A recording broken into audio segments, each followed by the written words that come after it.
Professor of International Business and Associate Director of the David Lab Center for International Communication. Our speaker this afternoon is Professor Michael Hitt, who holds the Joe B. Foster Chair in Business Leadership and the C.W. and Dorothy Kahn Chair in New Ventures at Texas A&M. Professor Hitt is one of the most respected and prolific management professors of our time.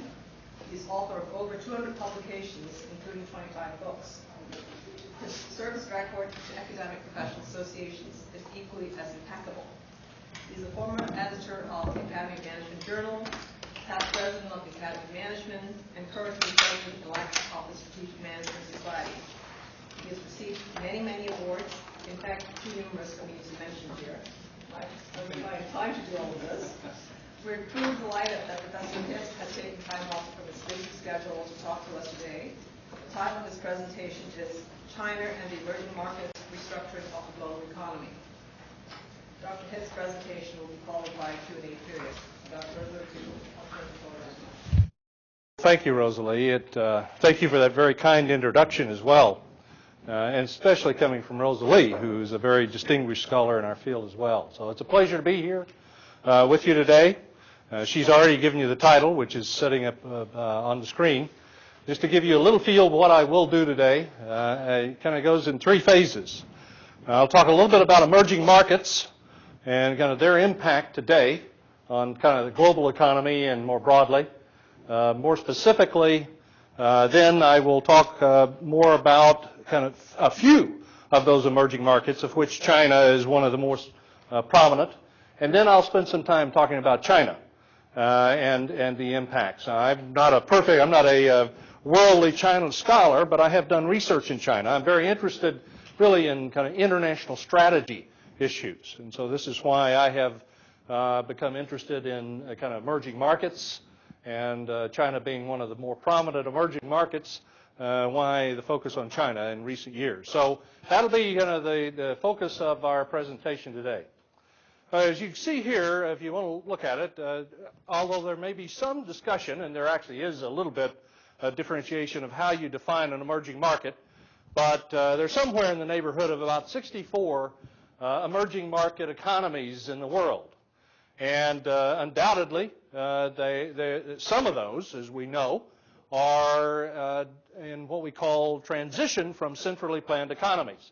Many of those are, as we also know, from Eastern Europe, although a very major one is in China. And probably, again, the most prominent one from an economic standpoint and the effect on global markets. Now, why do we talk about emerging markets? Well, there are multiple reasons to be interested in emerging markets. Partly the definition of what an emerging market is talking about growth and economic development in those countries. They present opportunities from an economic standpoint for companies from other parts of the world to locate there, but they also represent multiple other things, both politically and economically, although I won't be talking about political issues today because that's certainly not my area of expertise. If you look at the firms that are based in emerging markets, not only do you see them operating and developing more in their economies, they're also moving out into and investing in other markets. Now, for a number of years, you've had some of the firms in emerging market countries that began to invest in other, we'll call it emerging market countries or developing countries. But you see today even more movement from and investment from emerging market countries even into developed markets. Now, we know that with China, and again, we'll come back and talk more about China. You see that from other Asian nations. But just to use, since we're focused on emerging markets right now, I'll use an example from Latin America. We see a lot of, a reasonable number of firms from Latin America coming into North America in particular, into Canada and into the U.S. Now, in the U.S., we see a number of even financial institutions, banks from Latin America that are investing in the southern part of the United States. You see it in Miami, obviously, because of the large Hispanic population, but we see it in my home state in the U.S., in Texas, We see it in L.A. in particular, or excuse me, well, L.A. in particular, but in California, in the southern part of California as well. Now, what they're doing is they're taking advantage of both somewhat proximate location, but also cultural and language similarities by locating in that southern regions where there is a large Hispanic population. But again, you have some emerging market firms that are locating in this, say, other regions of the world, and in particular, in this case, in developed countries. And I'll use one other that, just as an example from Hispanic countries, like Cemex, which is the third largest cement producer manufacturer in the world today, out of Mexico, located actually in a lot of places in the world, including Asia and Europe. It first obviously ventured out of Mexico into other Latin American countries, but since that time developed, ventured into North American countries, Canada and the U.S., as well as in Europe, obviously into Spain, but in other parts of Europe and into Asia. Some of that by locating its own facilities there, and others by acquiring firms. So you do have, again, firms from emerging markets moving into other markets as well. So I don't want to just suggest that emerging markets are attractive to understand because they present market opportunities for other multinational firms from developed countries to move into them. That certainly is part of it, but it's not the only part of the attraction of emerging markets. Now, when you look at this, and you'll see this, I've got one statistic up there that is as of 2003, and talk about the kind of outward investment, and that's foreign direct investment. That figure up there is actually an accumulated figure. That's not the figure that for 2003. That would be a huge amount of investment. That's an accumulated investment presented. Those data come from actually a part of the World Bank statistics and some others, and United Nations statistics. But and of course, but that if you look at that from emerging markets, the growth in that foreign direct investment has increased. It's increasing at an increasing rate. So that's a huge figure, but it's an accumulated figure, but that is increasing, or the growth is increasing at an increasing rate. Now, as we study and examine emerging markets, they're not all equal. And I'll make this point in a minute, and we all know that. In particular, there are kind of institutional environment differences. And they do differentiate in some of these markets. Of course, that's economically, but in other ways. So if you look at this, I won't talk about all of the institutional differences, but I do want to talk about a few. And I'll even do a kind of comparison and contrast among some of these firms and some of these countries. But if you look at they differ in economic maturity and development. They differ in institutional development as well as institutional stability. And I'll come back to that point in a few minutes and give you some more specifics, what we mean by that, and give you actually some comparisons. Now, there's some very interesting statistics here. Some of this comes from a white paper that was developed by a couple of people for Goldman Sachs in looking at emerging market countries, in particular looking at kind of future development of the global economy, if you will, and what might happen. Now, obviously, we're projecting out many, many years, so these are, as you move further out, these projections have to be understood that there are many things that could affect those projections in terms of what may happen. But in particular, they focused on 4 countries that are listed on the slide, what they call the BRIC countries, Brazil, Russia, India, and China. And actually, if you look at that, they call it the BRIC countries, in that order, but really, if you want to look at it in terms of their size, their prominence, and their potential effect, it would be in reverse order. It would be China, India, Russia, and then Brazil. And each one really is on that for somewhat different reasons. Now, again, as you know, each country has its own unique advantages and possibly some, I don't want to say deficits, but some things that have to develop and on which they have to work as they move forward. But if you look at Brazil, I mean, I made a presentation to a group of executives where I mentioned some of these statistics, not all of what we have, but just about a month ago. And I had some people in there that have some connections to Brazil.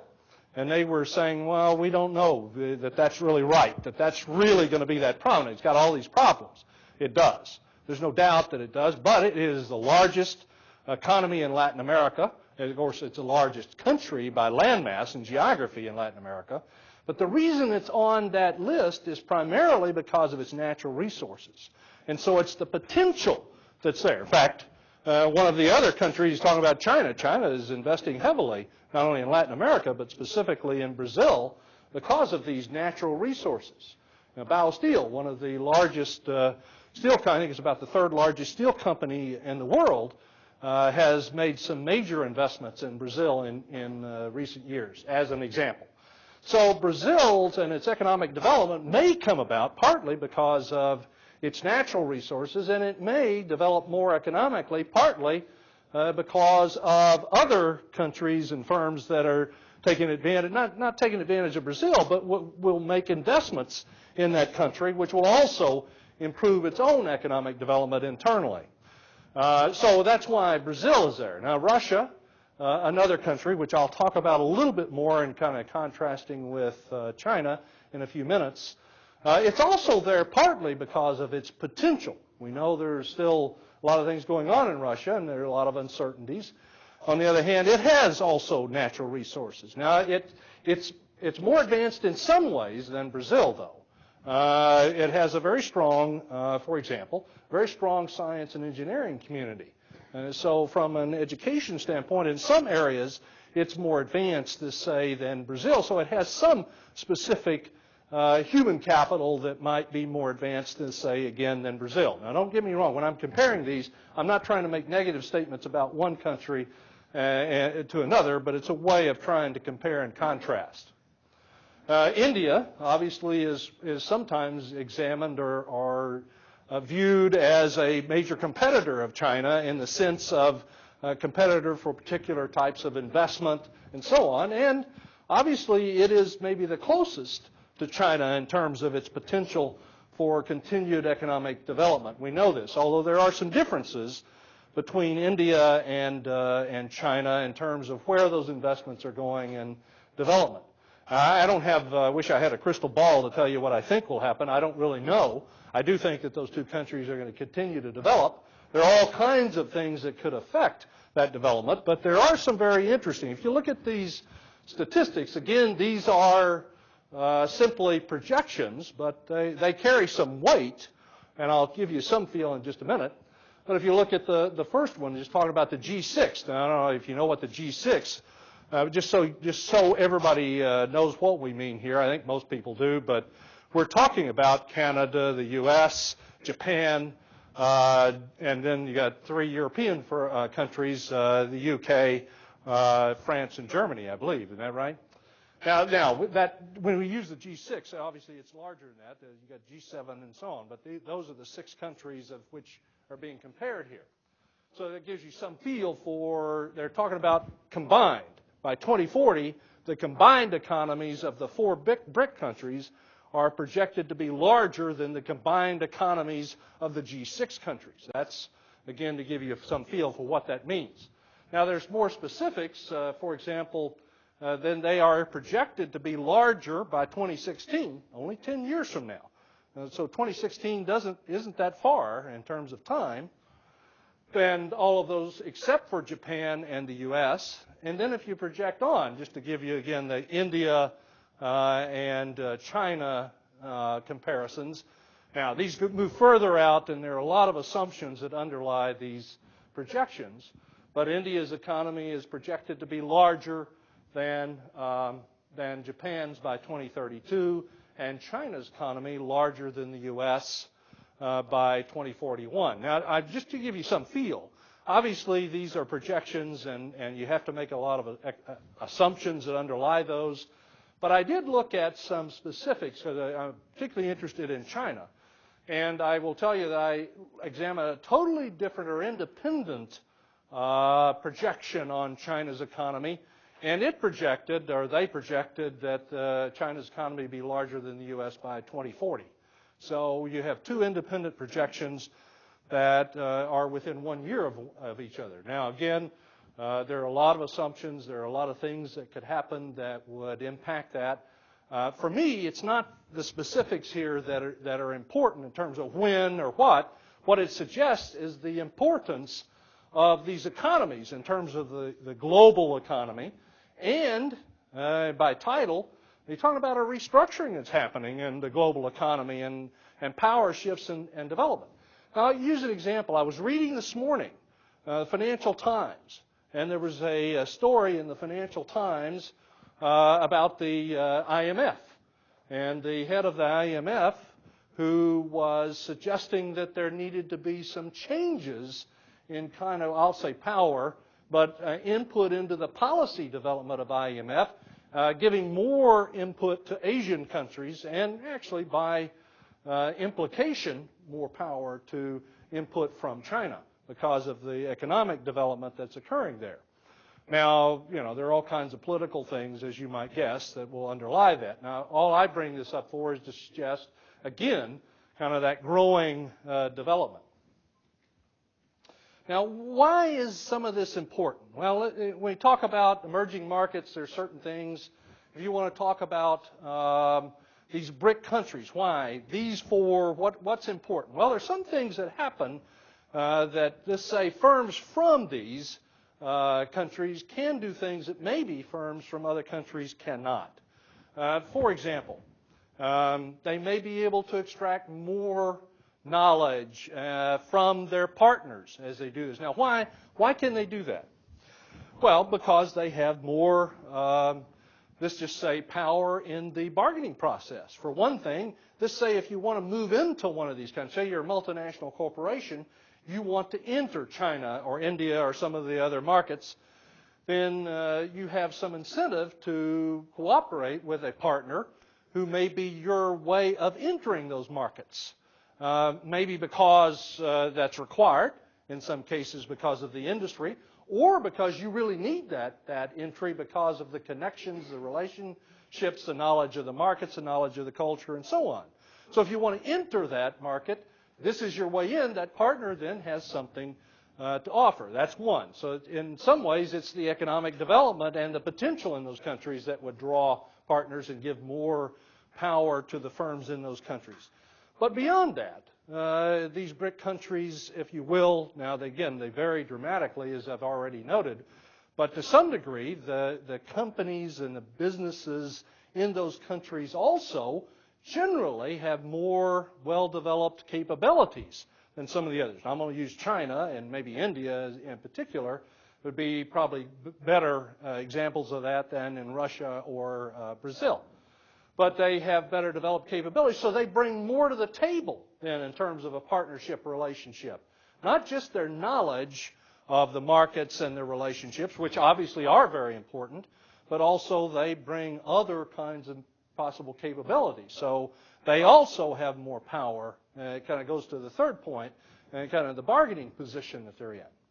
Now, beyond that, these BRIC countries also, I argue, and I and a colleague, Ha-Young Lee, as well as a PhD student, this comes from a paper we've worked on, have argued that these BRIC country firms also have sometimes competitive advantages that they bring to the table, even in global markets. And in particular, they have these oftentimes in moving into other emerging market countries. Now, why? Well, one, they have at least a better understanding of emerging markets, and there may be some even connection, some feeling connection here versus, let's say, a large multinational corporation from a Western country, say Canada, U.S., or Western Europe. But they also will probably better understand those markets, and particularly if those markets are in their geographic region, they may understand them better culturally and otherwise. So these BRIC countries do have some impact even today, and they're likely to have a greater impact in future years from what's going on in the global economy. Now, I said earlier I'd talk a little bit that in some ways I've really focused more on the economic development in some ways so far. But let's talk about kind of the institutional development and stability in these countries. Now, there are actually two parts of this. In some ways, it's talking about the type and amount of institutional infrastructure in these countries, and then the stability of that institutional infrastructure. Now, what do I mean? Well, I'm going to try to make some comparisons here between China and Russia just to hopefully emphasize what I'm talking about in terms of this institutional infrastructure. Now, again, you know enough about these countries to know what's happened in recent times. Obviously, they both were centrally planned economies. China still is to a degree, although that's changing. And in Russia, changed rather dramatically. They have moved from those centrally planned economies in quite different ways, as we all know. But it has changed the way things happen and the way, in a sense, kind of that institutional environment's played out. And frankly, it's probably worked more effectively in one of those than the other, quite obviously. If you look at China, as we know, it's been what we call an evolutionary process of relatively slow change. Although, if you visit China just a few years from, in a few years span of time, you see so much change that you might not actually suggest that change has been kind of evolutionary. But the kind of change we're talking about has been. Again, I'm focusing on the institutional infrastructure, not necessarily kind of that economic development that I was talking about earlier, even though those two are related. If you look at Russia, obviously, very early in its process when they went through the change was very dramatic, very decentralized. And if you look at what's happening today, I do want to talk about this briefly because they're making some other changes today. They've evolved into a different kinds of system. It started, obviously, with almost, in a sense, you just kind of dissolved what institutional infrastructure that existed and decentralized. And I'm probably overstating to some degree, but not too much, what happened. You did have some things that happened. They tried to devolve real quickly into a market economy. And frankly, there was a lot of advice from the Western countries, U.S. in particular, to suggest that they should do it this way. It hasn't worked as well for them, if you want to see what's happened. Obviously, there are a couple of things that happened. When they first did this, they devolved into what we call kind of the market capitalism, but they did it without any kind of, the institutional infrastructure really also dissolved, so they didn't have that support base to help the people in the countries, the companies to operate. So, what happened? Well, there was a tremendous amount of uncertainty. You did have some things happen. You have what's called oligarchs, which I'm sure you've heard it in the media, many of them who had connections to Yeltsin at the time, who gained control of certain firms in certain industries and became very wealthy, most of them, although some changes happening today, but that's what they were referred to as oligarchs. But you had all the others, kind of an entrepreneurial economy, but frankly, you also had a lot of development of crime and kind of a mafia or the black market that operated in Russia as well. Now, I'm not a Russian specialist per se, so I'm not trying to portray myself as that, but just trying to, I have done some work there and still doing some research there. But if you look at that's what happened. And in China, that didn't happen. You had a much more slow evolutionary process. And with that, there have been changes. There's still some areas where they need institutional development, but they didn't have kind of the loss of any. So there's still control of that institutional infrastructure, which has allowed the development to occur, has even directed some of it, but also allowed some of the development to occur that has been more positive in China than in Russia.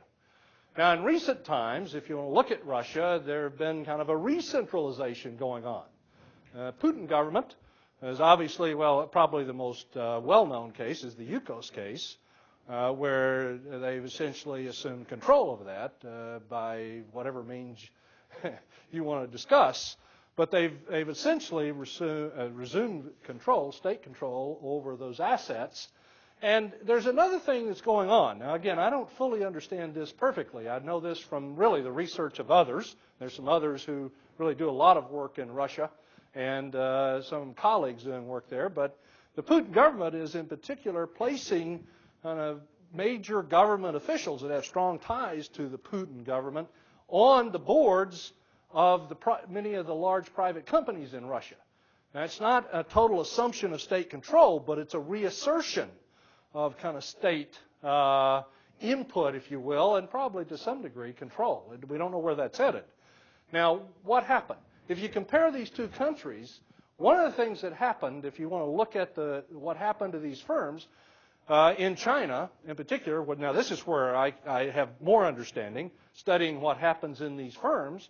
If you look at China, they had more of an institutional infrastructure, more support, even if it came from the central government. They had more support. There was not high uncertainty for these firms, so they took actions, and they have taken actions that I call more long-term oriented. Now, given some of the things that I've studied, I'll give you an example of what I mean. They have, in their partnerships, they have tried to form partnerships of a longer-term nature, very important as a whole, and to gain value from that by gaining knowledge. It helps them build their capabilities. Again, more of a long-term focus. Whereas in Russian firms, having some of those same, let's say, even some of the same partners from Western countries, their interests were much more short-term oriented because of the uncertainty.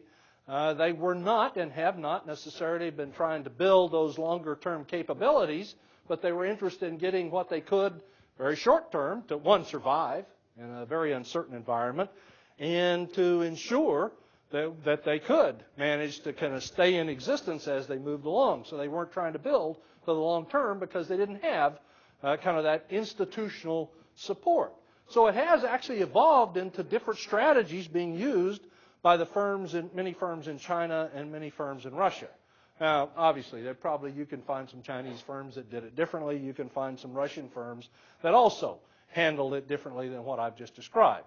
But I can tell you from my own research in a lot of these firms that what I have just described is how they have generally acted and reacted. Now, that also comes out in terms of economic development and the other things. If you build capabilities for the long term, you're better able to compete not only in your home country markets, but in other markets outside of, let's say, China. Whereas Russian firms don't find those same, because they don't have some of those same capabilities. They haven't developed them, and then they are unable to do it. See, if you look at this, I've also even talked about some of what we call the learning approaches used by these firms. Now, I'm not going to go into a lot of depth on that, but we use a lot of the Chinese firms, because of what I've just described, have called what one of our prominent scholars in our field, James March, called exploratory learning. And what they're doing is they're building these capabilities and building knowledge bases that will help them over the long term. Whereas the Russian firms also are learning, they're gaining some knowledge, but it's more for exploitation to use immediately. Now, don't get me wrong, Chinese firms also have to exploit the knowledge that they build and the capabilities that they build, but if they build more long-term capabilities, then they can exploit those in their what we mean that is take advantage of those capabilities to compete effectively in those markets, in global markets, in emerging markets, or in developed markets like in Canada and the U.S., for example. And we see a lot more Chinese firms now starting to move into North America. Whereas you see many fewer Russian firms being able to do that. So what I'm trying to describe briefly, and probably not in enough depth, is that there have been differences in those countries. The institutional stability in China, both the type of institutional environment and the stability in that environment, has allowed the firms in those countries, whether they be state-owned or otherwise, to think more long-term.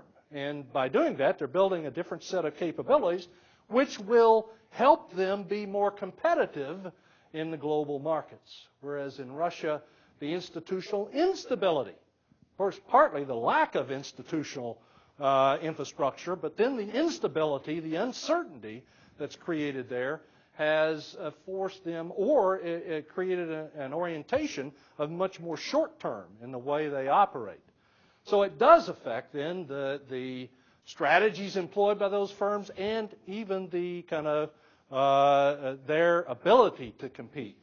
And of course, it then in turn affects the economic development in that country and so on. Now, I'll focus a little bit. I've talked more broadly. I told you I'd start by talking about emerging market firms, which I have. I've moved a little bit to talking a little bit about the comparisons, looking at BRIC countries, if you will, as four, and then trying to talk a little bit and give you some comparison of what we mean in terms of institutional infrastructure and kind of the stability in those structures and what that's meant. But I'm going to talk a little bit about China, because as I've used this term, it's kind of the mother of all emerging markets, and I do believe that. Now, obviously there are some that disagree and would put India possibly, and then I do believe India is right there with it in different ways. So I'm not trying to be negative about any other countries. Of course, China is so large and developing economically that I still believe this is probably true, but those two are very prominent countries, undoubtedly, and going to be prominent in the global market over the next, or global economy over the next several years. Now, when you talk about China as a future, this is a statement that came out of the Boston Consulting Group in a paper that was published in 2004, that it's a future industrial and economic power. You know, when are we going to drop the future? Well, I would say that it is today if you start talking about what's happening, like I just mentioned the call by the director of the IMF, which really de facto means that China would have more voice even into the policy of the International Monetary Fund. I would tell you that within 5 to 10 years, clearly most references probably to that will not say future. It will call it a present industrial and economic power. It probably is today, but it just depends on what you define as that. But it's going to be, and if it isn't already. Now, I'm going to give you some statistics that come from a variety of sources just to support this, and I'll talk beyond that a little bit. Something that's behind some of it that you see on the slides. Obviously, you see it's expected to be the 5th largest source of foreign direct investment. That supports over a period of time, which we're in right now, through 2007 for about 4-year span of time. Now, if you want to talk about that foreign direct investment, I mean, we look at some of the foreign direct investment coming into developed countries. I've already mentioned that. So you're seeing it both in a variety of countries. You're seeing China invest in, obviously, Asia. It has been for a while. In North America, you see it in Latin America. I gave an example of that in Brazil, but they're investing in other Latin American countries as well. You see them in Africa as well. Again, some of that investment is to gain access to natural resources that are needed to continue the development of the home country. It's not all that, so I don't want to make that is the only reason that they're investing. Obviously, they're also taking advantage of some of their capabilities. As I said, moving into North America and trying to compete with North American firms. Talks about some of their abilities then to compete and develop some skills and capabilities that I mentioned earlier. It has become the largest recipient of foreign direct investment. Now, you're going to see in a minute, there's a little bit of a caveat here that I'll put on it later in comparison to India. But in reality, it is the largest global recipient of foreign direct investment. So of companies coming from other countries, they are investing more in China than any other country in the world on a comparative basis. Obviously, we know the population in China of 1.3 billion is huge. It affords many things. Now, there's some problems with this that we already see even in the news today, some of the things that are happening in China because of the economic development, but it's affecting some parts of China in different ways. And you'll see even that on some of the statistics that I'll note here. But 1.3 billion, and what that has afforded China in recent times is the ability to provide low-wage labor on a competitive basis. So there have been many manufacturers move into China, and that's been one of the reasons it's been a large recipient of foreign direct investment. I'll use an example. I was talking to an executive whose firm had moved into Asia, and over a 5-year span of time, it first moved its manufacturing operations to Japan. I actually don't know why. Now, I didn't question, but the first place they went in Asia was they developed manufacturing operations in Japan. I wouldn't have chosen that only because of the wage structure and so on, the cost factors. But they did. I think they moved into it, I would say, the other side for access to markets. And so that was probably very important. So I'm just trying to give you a feel. But within a few years, they said they moved then their manufacturing operations into Taiwan. They were only in Taiwan 2 years before they moved them into China. Again, what they were doing, they were finding is that the cost factors were such that they became dominant, that cost differences were such that they became dominant. Many of the major Taiwanese companies also have major manufacturing operations in China as well, as you may well know.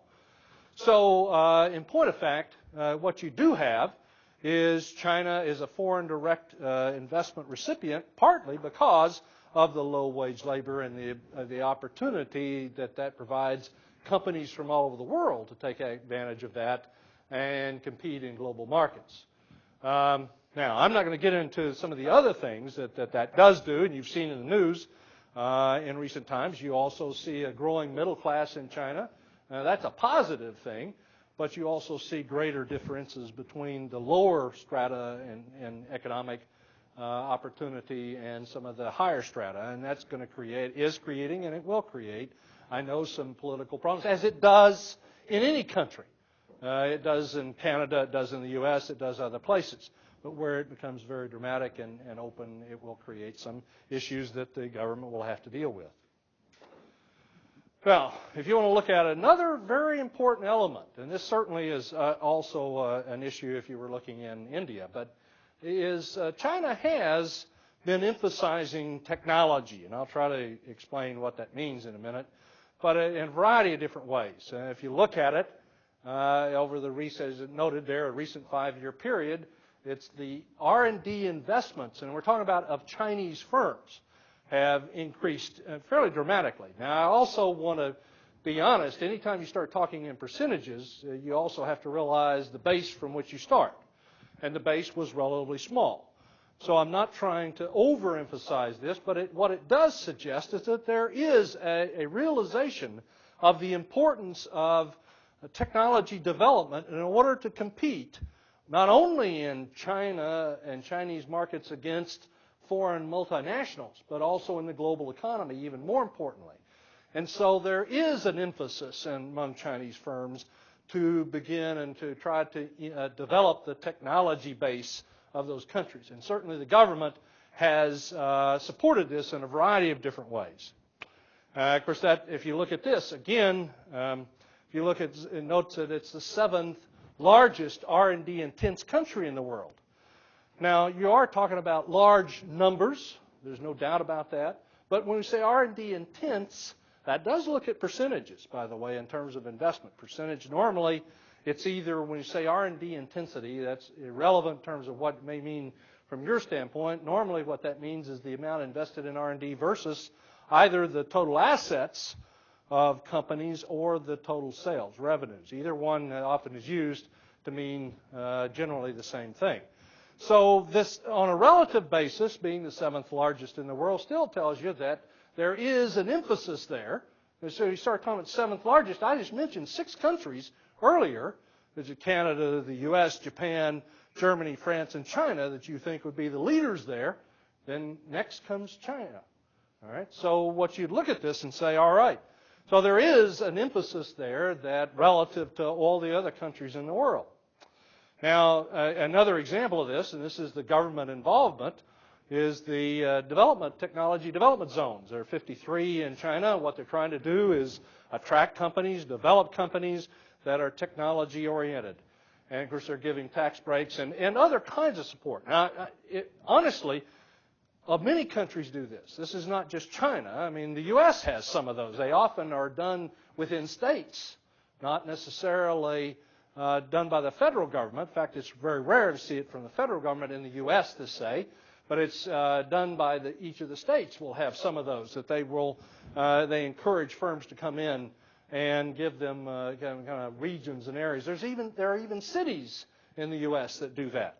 And I'm sure in other parts of the world it's also true. So this is not necessarily unique, is my point, but it is important to see that this is happening in China and the emphasis on technology. Now, again, there are some other specifics that tell you something about the development of new ventures. Let me go back, because there is one other point I want to make that I forgot to make when we talk about technology development that does have an impact here and is very important, actually. I'll use one example, and then I'm going to give more specifics here in a second. But the Chinese government, for example, has placed a big emphasis on the development of nanotechnology. And they put money behind that, and some of the workings that are going on in some of these parks, particularly around Beijing, where they've really invested heavily in trying to develop nanotechnologies. And why? Well, because they see the importance of this for the future. So they're investing for the future, if you want to look at that this way, and the importance of technology development for competitiveness globally in the future. Now, do we think that's important? Well, I'm going to give you a comparison. I'm going to talk about the U.S. Pardon me, I know I'm in Canada, but I'm going to talk about the U.S. just for a second. I was involved a little bit in an effort that was developed by what's called the U.S. Council on Competitiveness. Now, it's a public nonprofit organization. Just to give you a feel for what it is, it's developed by it's supported, by several major companies in the U.S., and it's got a board of 20 people. Of that board, there are 10 CEOs from major companies. One of those, for example, is IBM, who happens right now to be the chair of that board. And then there are 10 presidents of major universities in the U.S., such as Stanford, MIT, and so on. And in recent years, in fact, in 2004, it developed a study of the importance of innovation.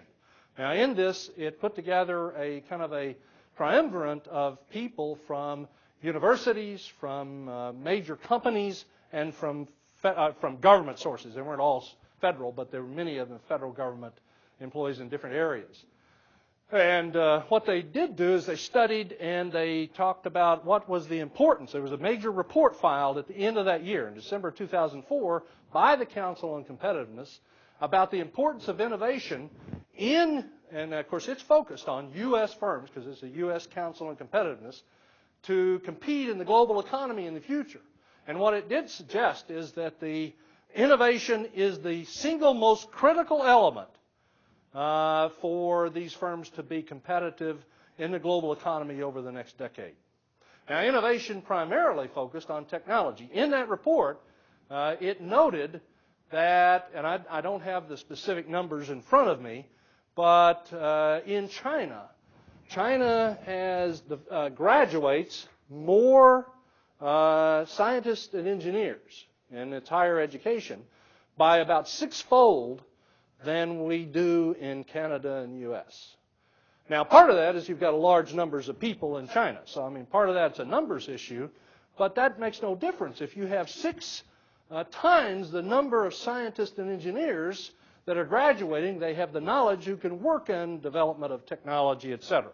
And this was noted in this report, the concern, not concern that China is developing, but the concern of the ability of Western countries, so this is more broadly, of being able to compete in the future, and the importance of emphasizing kind of technology development. So China is emphasizing that, and it will be to the advantage of China and Chinese firms over the next number of years. Now, obviously, you know the economic issues, and this is just some other data on the economy in China, some of this related to technology and other. I'm not going to talk about this, you've got it, but I'm going to talk about one. That's the middle, if you will, statistic, talking about there are 300 R&D centers in China. Now, those are developed by foreign multinationals. Why would they locate their R&D center in China? Well, I will tell you that the majority of them did that originally because it was to develop products that would be attractive and desirable in the Chinese market. I mean, it's a huge population base we've already talked about, a growing developing market. So they wanted to develop products, services, et cetera, that would be attractive in China. But they soon learned that there were knowledge bases here that they could draw on. And frankly, it's also not just China, but they've also learned, if you look at what's happened in many, I'll say again, North American companies, and they were probably one of the last ones to realize this relative to many of the other developed countries, is that you can gain a lot by having R&D centers in other parts of the world. For the most part, R&D centers in many, and I'll say U.S. in particular, companies were centralized in the U.S. And they were not taking advantage of some of the knowledge sets and the unique ideas that they could gain by having R&D centers in other parts of the world. As they branched out and did so, for reasons I've already described, probably to take advantage of the market, they realized that there were ideas and uniquenesses, there were things that they could learn, both in technology and idea sets, culturally, et cetera, that would help them develop products that would be more competitive in global markets.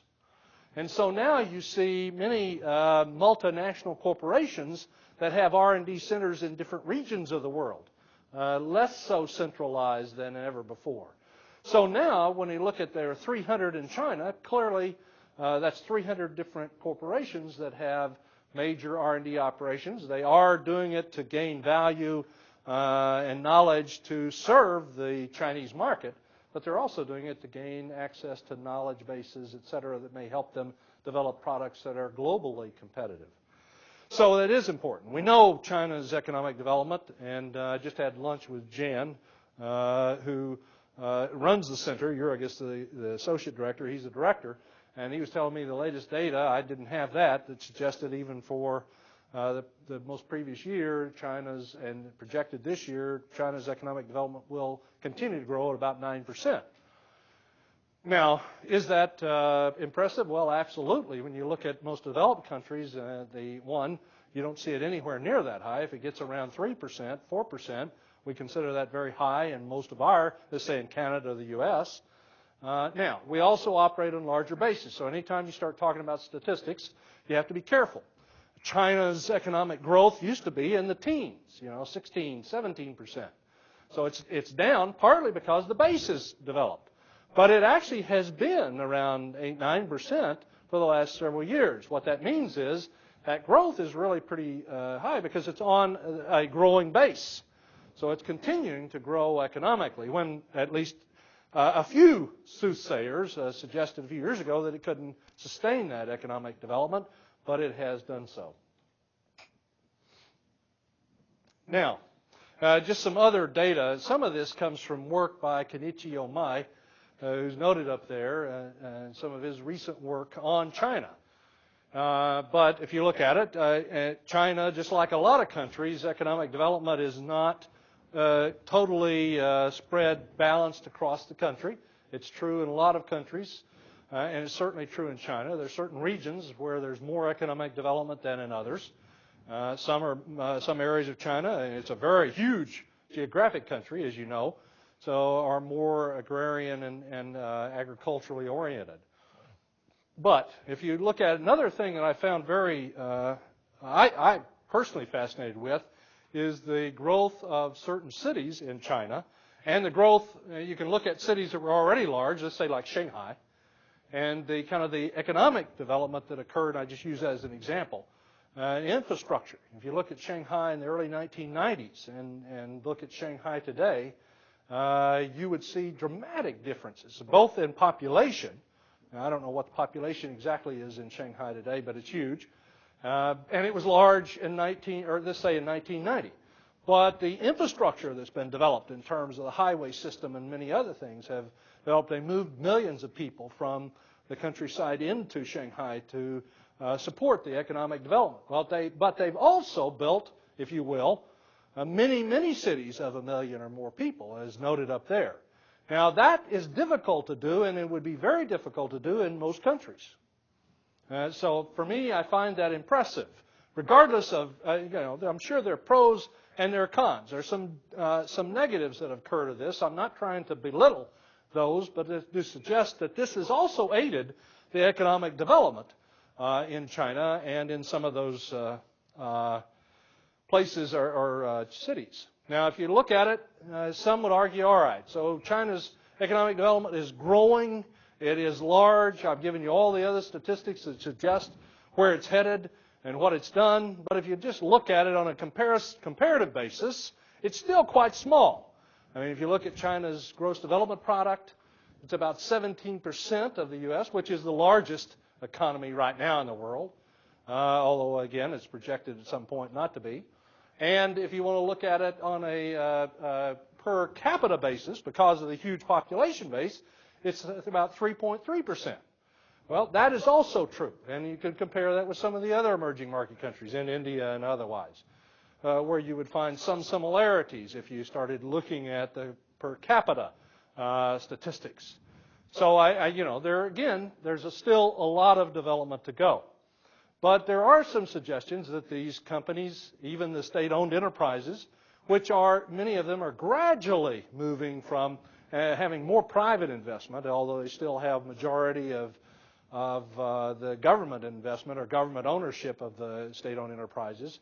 They're starting to be more profitable than they were in prior years. So they are learning. They're building capabilities, knowledge, and skills. Now, is it perfect? Well, no. There's still a lot of things that have to go on in China for it to really reach some of the projections that were noted earlier. So its institutional infrastructure needs to continue to develop, and there are going to be some changes. There are at least two major areas where it needs to develop, and they're actually noted in the second and third line in a different way. The financial capital markets have to develop, and obviously they're putting investment in trying to develop the financial capital markets in China, but there's still a long way to go in terms of the stock market. And it's not easy to develop these the markets and the ability to provide not just foreign capital, but internal capital in the country through the stock exchange, which is the major stock exchange in China is located in Shanghai, even though there's another. So you've got that. That's got to develop. And you do see, I noted earlier that even though the foreign direct investment in China is the largest in the world, but in India is the one that receives considerably more foreign private equity investment. Now, part of that is also related to the second area, which will have to change or develop in China, that's also related to the institutional infrastructure, that has to do with property rights, and in particular intellectual property rights protection. That does at least forestall some companies from investing in certain ways in China. As I said earlier, there is a considerable investment in kind of the manufacturing and industrial side. And there are the R&D facilities, but there's still some investment that aren't made, particularly in the development of certain kinds of ventures in China from foreign equity capital because of property right protection issues and particularly intellectual property right protections. I was at a conference recently in China, and actually in November in Beijing, and there was a government official there that was talking about this. In fact, in this particular conference was a China-U.S. conference. And so there were actually government officials. There were people from private companies on both sides and university personnel. But some of the most interesting to me were some of the government officials on both sides. And there were, I'm going to just speak about one issue here, and that's the one I just mentioned. But there was the Undersecretary for Department of Commerce in the U.S. that spoke at this conference, and then immediately following that, his counterpart in China spoke, and one of the major emphases of both of their talks was on intellectual property rights and intellectual property right protections. Of course, you could guess that the U.S. One was emphasizing the importance to develop this further, but the Chinese official was also talking about some of the things that they were trying to do to emphasize this, and they talked about some cases that they were taking forward to try to prosecute some that had violated intellectual property rights, and some of the changes they're trying to go through. Although I've read recently where there have been some step backs in this in terms of legal issues they're trying to move through the system, and some pushback that's coming within the country. Now again, this is just something that transitioned, but these are developments that will have to occur probably for China to continue to develop and do the things that we've already described. As a whole, if I look at China, let's say relative to Russia, China has been able to balance, you might say, that order and chaos. So when we're talking about the change, they've been able to create change, and actually significant change in a short period of time. If you look at Canada and the U.S. and how long it took us to get to where we are, and some of the industrial development over time, and some of the periods of development that we've gone through, and then you look at China, they have shortened that development. They're not where we are in development, economically and otherwise, but if you look at where they are today versus where they were, let's say, in 1980, when a lot of this process started somewhere around that time period, in a period of about 25, 26 years or thereabouts, they've come a lot further faster than we did. Now, again, they've had access to technology developed in the West and so on, but still, what I'm trying to point out is they've come a long way. They've been able to balance it, but there's still more change and development that will be required, both and particularly in kind of this institutional infrastructure, to help that continuing development and for it to reach some of the projections that were noted earlier. I would tell you it's really exciting. Being a person that's interested in international strategy, and I'm interested in a lot of different places in the world, but I have become very interested in China for the reasons I've already noted today. I'm interested in Russia. I'm still doing some research in Russia and China today, and in some other parts of the world as well as in the U.S. With this kind of international focus. So I have a strong interest, and I look forward to kind of seeing the development that occurs and trying to understand it. I hope that some of the kind of points and issues I made today are of interest. And let me stop now and open the floor for comments or questions and discussion.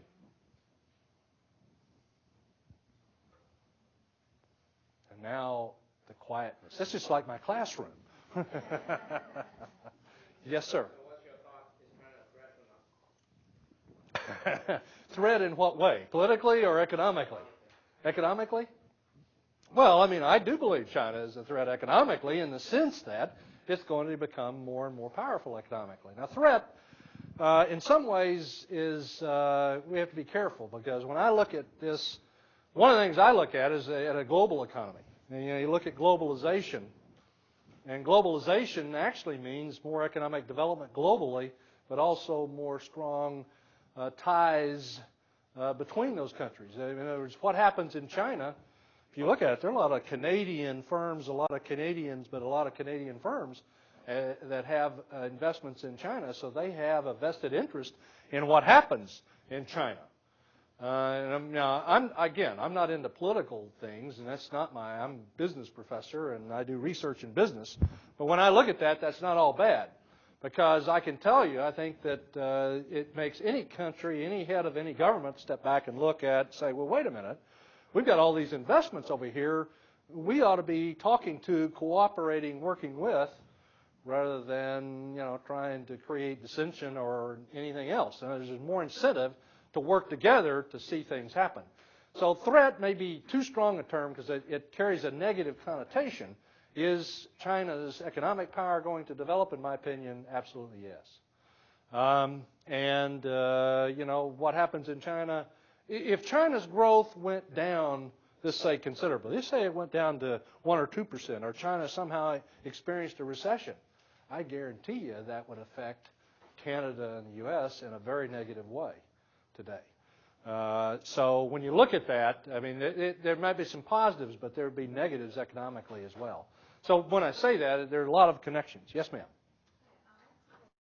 China is likely to have a dearth of working productive population a few years from now, the same kind of issue that all European countries are facing today.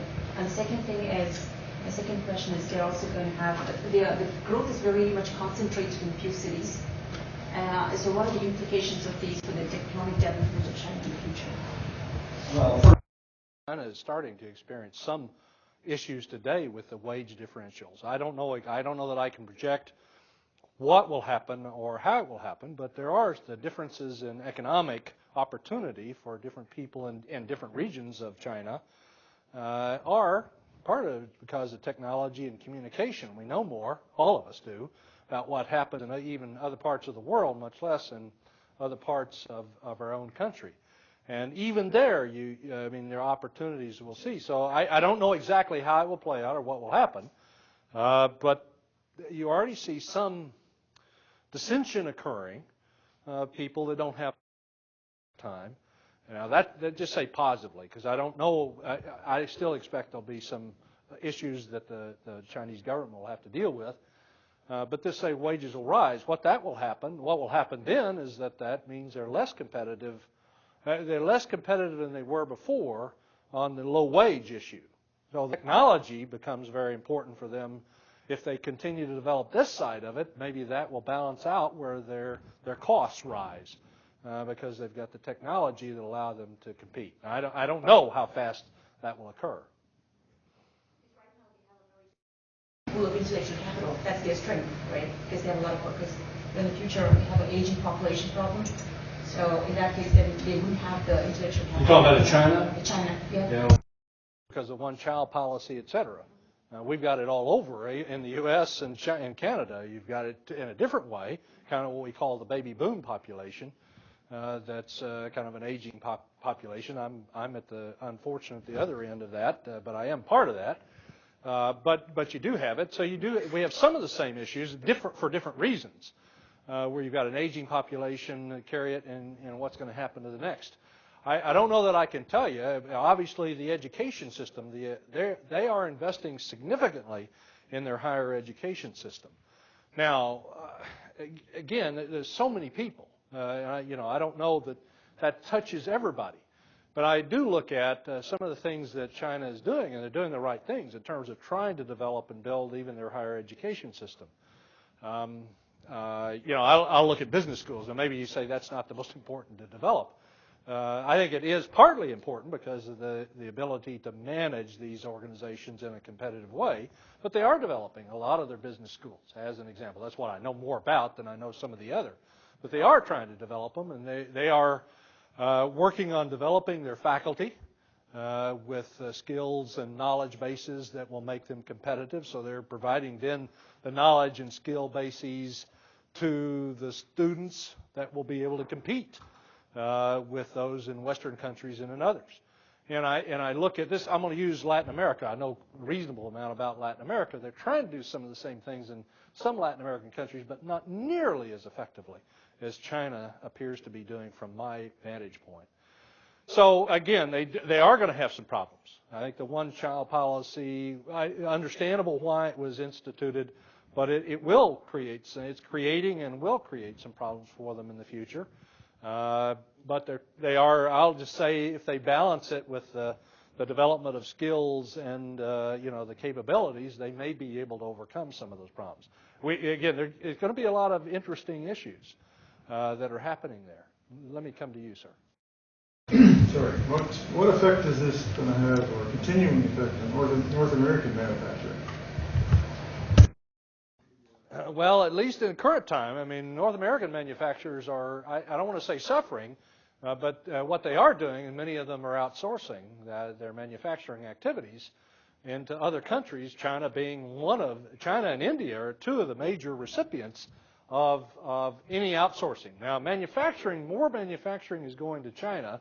More, I'll call it IT and intellectual capital development and so forth, is going to India, although that's not a perfect differentiation. But that's certainly been true if you just look at the amount that's going on. In terms of the manufacturing in, let's say, the U.S. and Canada in particular, you already see a lot of it being outsourced, and you may see more. That's something that they almost have to do. Now, I'm not trying to, it creates problems economically on the other side when you lose jobs, et cetera. And I know that's politically in the U.S., and I'm sure it's true in Canada. That creates problems for government officials when there's so much of that outsourcing occurs.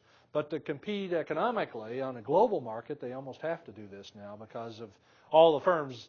Let's say if you're into electronics in Canada or the U.S., you're a major manufacturer of electronic products. You know, you got all the other firms in Asia or otherwise. I'll take Nokia since it's headquartered in Europe. Nokia manufacturing, a lot of it is in China and in other Asian countries, but primarily in China. If you're going to be able to compete, then you've got to be able to compete price-wise, because the prices, as you know, many of those electronic products have come down dramatically, and you can't compete. So they almost have to do that in order to compete. But it does mean a loss of jobs. What do you do to find jobs for the Canadians, Americans, and Mexicans? It's a good question. What I would say is that we've got to, I'm biased. I think we've got to invest heavily in our own economic development, intellectual development, and that means we still, though, I just mentioned earlier about the importance of innovation. Now that was a study done by an organization in the U.S., but frankly, that's something that's true of all, I think, of all Western countries. And so that they were arguing we need to invest more heavily in science and engineering education. We need to encourage more of our young kids to go into science and engineering.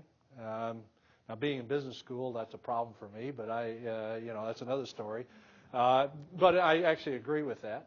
And so what we've got to do is we've got to look at it and say, well, where are the areas where we really can probably compete, and what can we do? Where do we have advanced knowledge, and what can we do? And if I look at it, frankly, I think Canada and the U.S. have the most well-developed institutions of higher learning in the world. Now I'm biased. I'm from North America, so I'm obviously biased.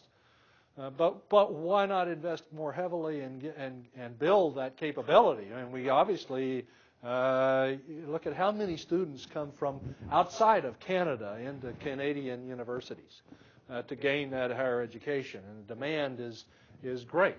Well, that's just what you have. That's a competitive advantage. We need to take advantage of it, not just in higher education, but what we can do for our own in terms of building the capabilities and skills so that we can compete and build the jobs that would help us in technology and innovation, development, et cetera. I think we could do it, but we need, the priorities have to be there. In the U.S., I don't think the priorities have been on higher education. It's something that we invested in a long time ago, and we've kind of just let it go. We, the government in the United States, or we, the businesses in the United States? I think all of them. I think businesses, I think governments need to do so. And when you look at that, when I say governments, you got to, you have the same thing in Canada, provinces, and in the states. I mean, many of the universities are supported. They get support from a variety of sources, but they get state support, let's say. Now, I came from what's called a state institution, which is very prominent in the U.S., where you've got state-operated universities. But interestingly, our budget, our annual budget for a given year, it's about 25% or less that comes from the state. So 75% comes from other sources. In fact, I've heard some university presidents say that we're not state supported, we're state constrained. They don't give us enough money, but they tell us what to do. They set the policies and they govern, but they don't give us enough money. We have to go seek it from other sources. What we do is we seek it from private donors, we seek it from businesses, we do seek it from government supported research and so on. And I know Canadian universities do the same. But we've got to have more of that. But it really is all of the above. I mean, we have to convince our own citizens that this is important because they're the ones that vote for the politicians, et cetera, and so on. So it's all of that has to be come into play, in my opinion. Now, again, you realize I'm speaking way outside my areas of expertise. I'm just giving you more opinion as a citizen, and I'm biased because I'm a university professor. So you have to take that into account. Yes, somebody up here first, and then I'll come to you, okay?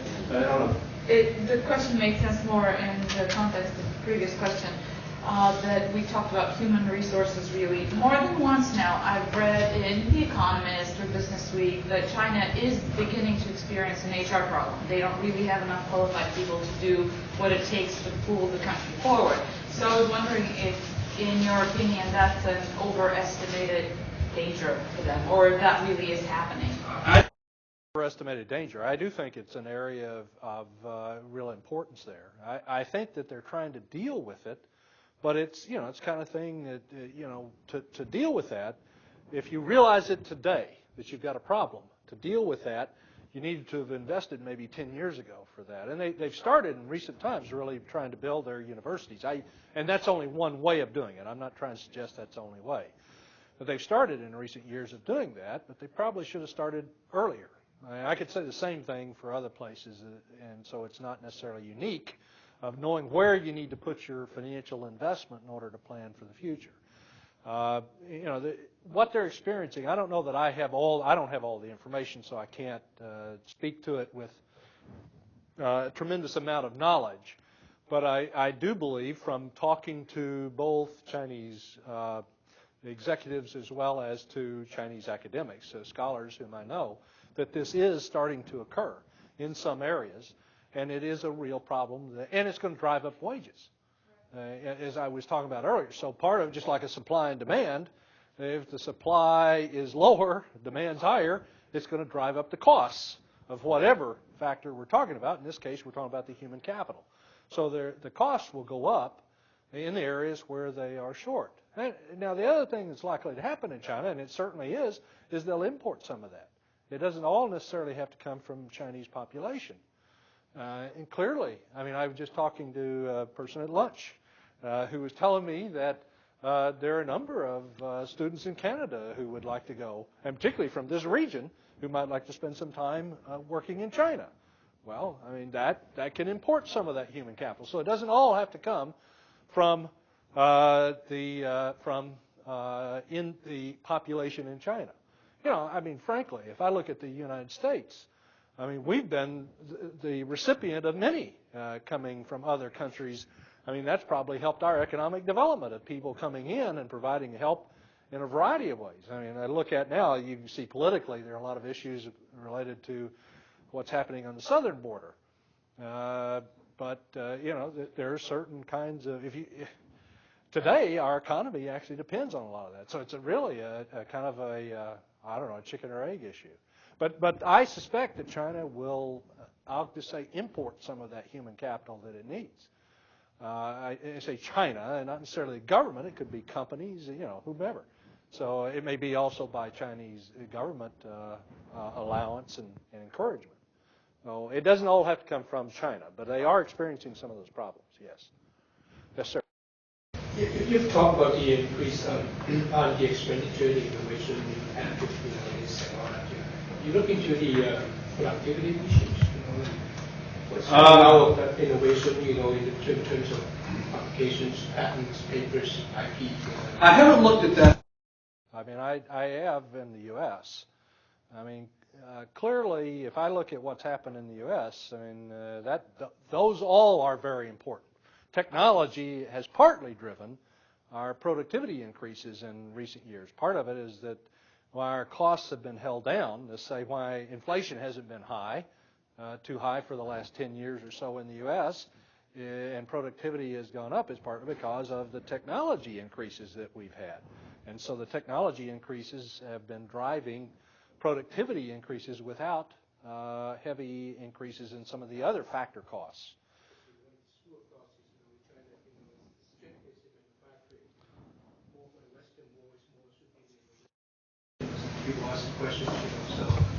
Well, I mean, I give you the view. They're kind of different views.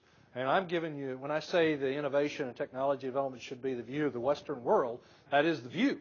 And looking at what's happened in China. China is, I do believe, developing in technology. It's why I emphasize that I don't think that it's going to be totally dependent on the manufacturing side in future years. And they're smart enough to understand, I say smart enough, that they're investing in kind of the technology.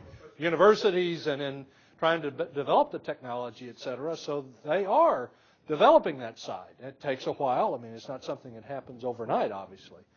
But that is where at least a number of businesses and others in the Western world believe that they can maintain a competitive advantage that they may have in some areas today, is through that technology development and innovation. I believe they probably can, but it's not going to be that China is just going to be a manufacturing center in future years. In fact, it'll have to be more for that economy to continue to grow and develop. Technology does help drive productivity, yes. You were saying China is expected to be the fifth largest source of outward FDI during 2004 and 2007. So I'm wondering, what kind of policies should the U.S. government adopt in order to attract more Chinese investors? Well, that's you get into the political issues here, and obviously that's a political issue that the U.S. government has been dealing with over the last few years on China. And you just saw a recent issue of a country from the Middle East, a company, headquartered in the Middle East, buying or attempting to buy. It actually bought a British firm, but because it controlled some U.S. ports, it became a political issue. And of course, China, one of the large Chinese oil companies, attempted to acquire a U.S. oil company, and that became a political issue as well. Now, I would tell you what I think. You see these largely highly popular issues in the media because they are very open, and there are reasons why in both these cases I just mentioned hit the media. But there are Chinese investments in the U.S., and they are being allowed by the U.S. government to come in. It's just that you don't necessarily always see. Some of those are what we call foreign direct investment, because that's actually what the figure you cited was, foreign direct investment. They're not necessarily coming in and trying to take over a large company. They're coming in, they may either partner, a lot of those are through joint ventures with U.S. firms or other firms and operating on U.S. Well, I think you're going to see more of that. There already are Chinese firms, and some of them have been here for a while in North America, but you're going to see and do see more and more Chinese firms investing in North America and trying to reach and access what is a very huge market. We're a consumption-oriented market. Part of that's because of our economic wealth relative to many other countries in the world, but so we're a huge market, and they're trying to access that market. I think that they are doing that, and they will. You get into sensitive industries or sensitive areas politically, like the two I just mentioned. Even the oil company issue, the U.S. government did not act immediately, but finally did back down because of the pressure, what happened in the media and so on, that there were politicians that spoke out against it, but if you look at the administration, they didn't act or react immediately. They only did it after pressure came politically. And actually, they didn't stop it, but I think there was a realization by the Chinese company that it probably would be disapproved in Congress. Again, not by the administration per se, but by Congress, which again, you got into political issues. I'm not a political scientist, so I don't, I'm speaking again. These things are intertwined, and I am interested in this, but I'm not a scholar of political science, so I'm speaking more of opinion here than anything. Obviously, just because of where I'm located, I get some of this because our president comes from Texas. That's good and bad at times, and particularly when I travel around the world, it's good and bad. But as a whole, this is still not, I'm just telling you, as it impacts. I was very interested in these cases because I'm interested in what happens in China. I'm interested in what happens to the business and the economy. And so that was my interest, and that's kind of my knowledge. What's your view on the currency and the trade deficit? On the trade deficit? The currency. Oh, the currency issues. Well, I assume you're talking about the currency issues relative to the China currency evaluation or the pressure from actually Canada and the U.S., as I understand, for reevaluation of the Chinese currency. Obviously, there was pressure at one time. The Chinese government did reevaluate it down a little bit, not as much as desired over here. Here you have a real difficult issue. If I look at it as, if I can step away from being a U.S. citizen or just say a North American citizen or whatever and look at it on the outside, just say that and this is surely going to happen someday, and we already have some of this, there are going to be pressures coming from other countries for us to take care of some of our business. We're going to look at it and say, you leave us alone. Don't meddle in what we're doing here. But we do, so we don't like it if somebody puts pressure on us, but we want to put pressure on others to do the same. I guess what I would say to you as I look at this, undoubtedly, it's self-interested on both parties' part. Self-interested of the U.S. or Canada to say we want you to lower the value of the RMB because of the trade deficit. And understandably, it creates problems for, let's say, North American countries. But if I were Chinese, I could look at that and say, well, that's our benefit. Why would I want to change that? I mean, again, you understand, again, part of this is why globalization is an issue. And so you get this, the global interdependence places some pressures on all politicians to kind of cooperate where they can. Getting China more involved in the IMF, frankly, I think, as part of this, is to have more dialogue on some of these issues. And more dialogue, maybe you can create more cooperation. In the long run, I hope there's more cooperation where we try to find balances in our interests. Again, I'm speaking as a citizen, not anything else. Clearly, I can see the concern on North American countries' part. I understand from a Chinese saying, don't tell us what to do, and it's to our advantage to keep this. But if you can try to find a way to balance both interests, it'll be in the long interest of all countries. As China emerges as one of the bigger outward contributors investors, one of the trends that's often seen by opponents of China's investments is that the BRIC of China's human rights record. And we see that prominently used, let's say, during attempted takeover of Miranda, or let's say even during the Unicorn incident that was often brought up. So do you see China's human rights record as acting as a barrier in the near future to its FTA? Well, I mean, that's a very good question. I don't know that I can easily, I'll respond without a lot of knowledge because we're also projecting to the future. Clearly, there are concerns, and understandable concerns based on some of the differences in policies and the way it's operated in past years, how it might handle as it takes over companies that operate in other parts of the world. But it's kind of like, I'm going to respond in a different way. I'll speak about U.S. firms. U.S. firms moved internationally.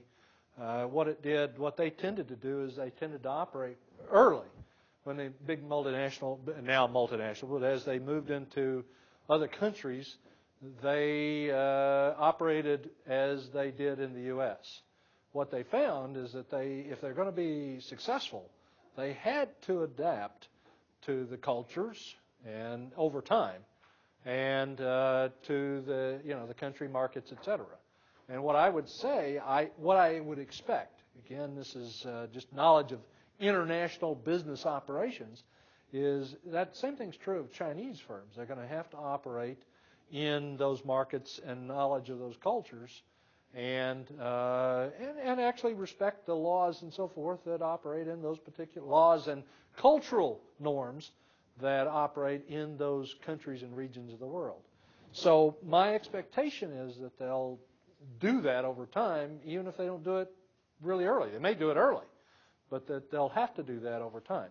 The other thing, again, the globalization creates, there are a lot of negatives. I understand some of the negatives that occur from it, but some of the positives from my standpoint is that the interdependencies that are created economically also put pressures on governments, and it's all governments, including our own, to try to cooperate and coordinate.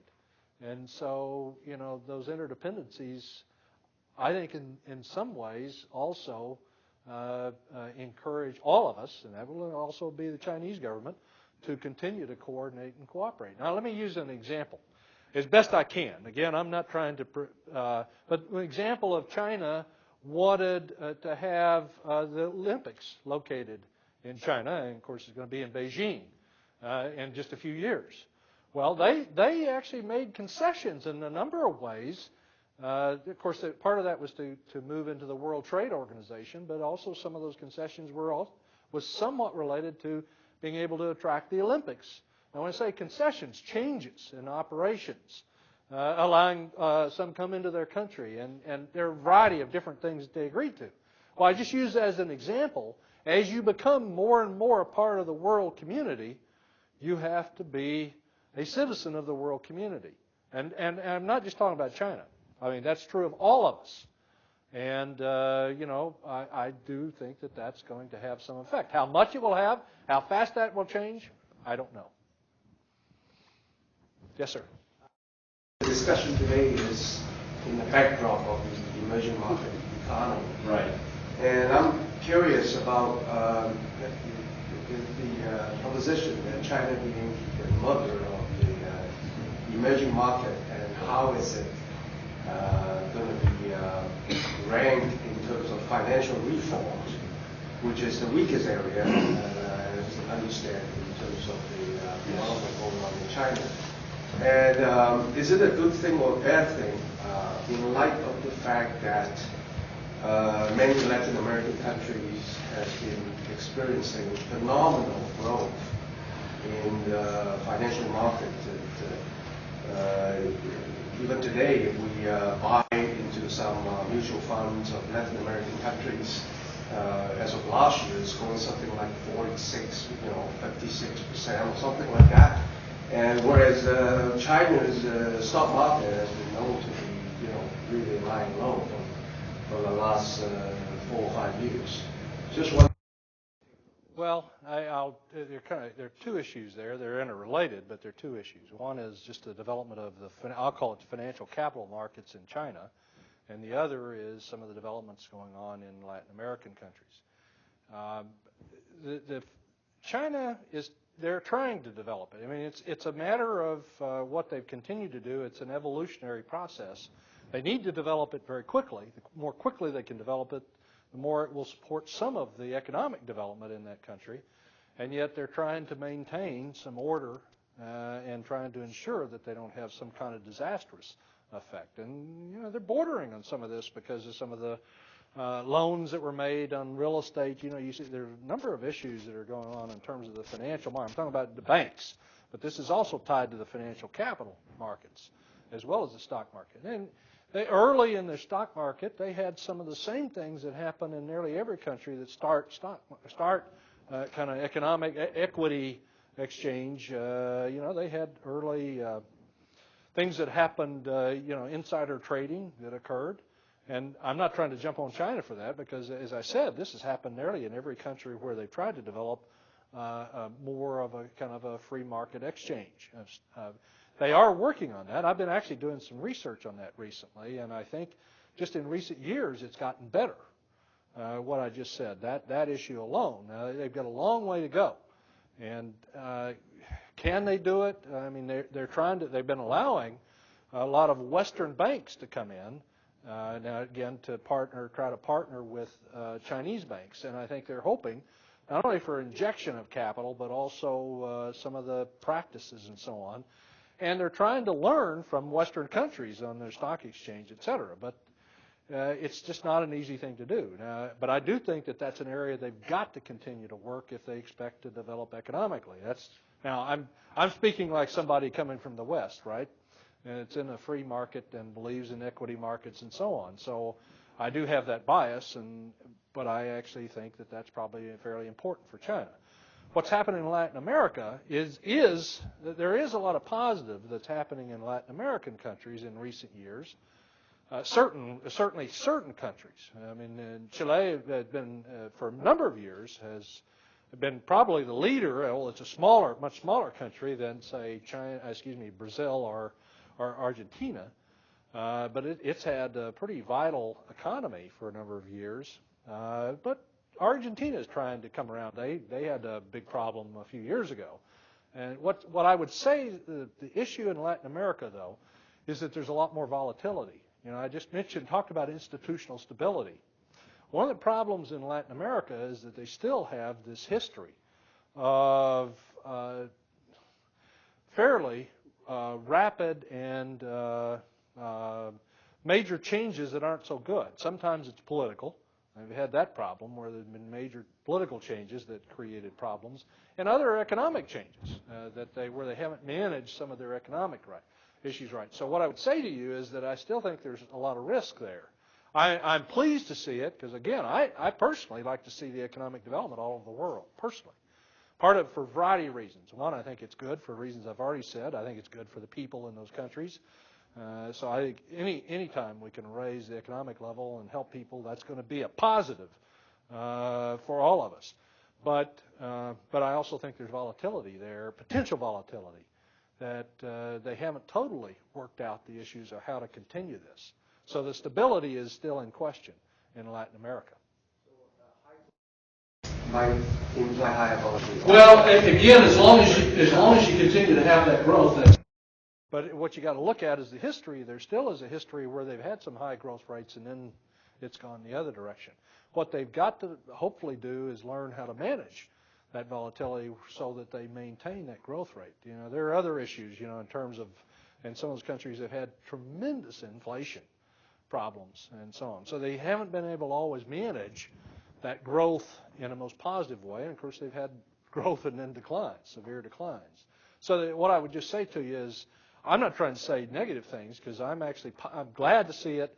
And I do think that in several countries, there's a lot of opportunity. If I picked out, Sarah, I could pick out several countries where I think that there is development. I'd say Mexico, although there's still many things to do, but Mexico has had some positive developments in recent years and developing more economically. Certainly Brazil. Argentina seems to be coming back, although again, it's not perfect, and Chile is still doing well. That doesn't suggest, I mean, there's still people that would argue that Argentina and Brazil and maybe even Mexico still may have some some problems. You know, it's not a perfect, future growth is not all necessarily straight up.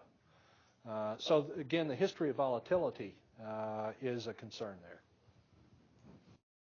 3:30, so we'll bring this forum to an official close.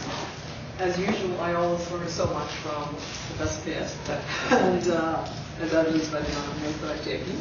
I'd like to thank you, Mike, for coming and